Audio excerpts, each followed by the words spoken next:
ప్రభునందు ప్రియులైన మీకందరికీ యేసుక్రీస్తు ప్రభువారి నామములో శుభవందనాలు తెలియజేస్తూ ఉన్నాం.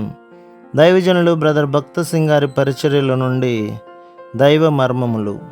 మార్చి 20.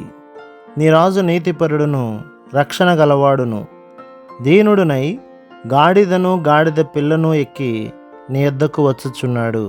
జకర్యా గ్రంథం 9వ అధ్యాయం 9వ వచనం.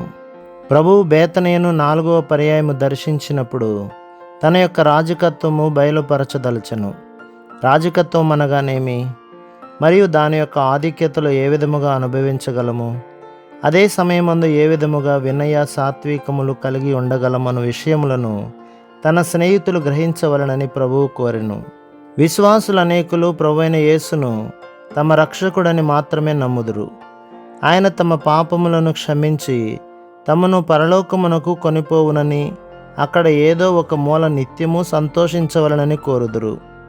వారిని తన పాలి భాగస్థులుగాను జత పని వారిగాను చేయుటకు ప్రభువైన యేసు నిజమైన ఆశ కలిగి ఉన్నాడనియు, ఆ ఉద్దేశము నెరవేర్చబడుటకు వారు ఎల్లప్పుడూ ఆయన రాజకత్వము క్రిందను ప్రభుత్వము క్రింద ఉండవలననియు ప్రభు కోరుచున్నాడని వారు గ్రహించరు. అనేకులు అపజయ జీవితము అనేక సంవత్సరములు జీవించిన తర్వాతనే ప్రభువైన యేసుకు తమ హృదయములలో పరలోకపు రాజునకు ఇవ్వవలసిన సరైన స్థానమునిచ్చెదరు. మన హృదయములకు, గృహములకు మరియు సంఘములకు కూడా ఆయనే రాజుగా నుండవలెను. జకర్యా గ్రంథం 9వ అధ్యాయం 9లో యేసుక్రీస్తు ప్రభు గాడిదపై స్వారీ చేసెను. గాడిద మూర్ఖత్వము కలిగి ఎదురు తిరిగే జంతువు. మనము కూడా ఎంతో మూర్ఖులమైనప్పటికీ వినయ విధేయతల ద్వారా ఆయనను మన రాజుగా చేసుకొనగలము.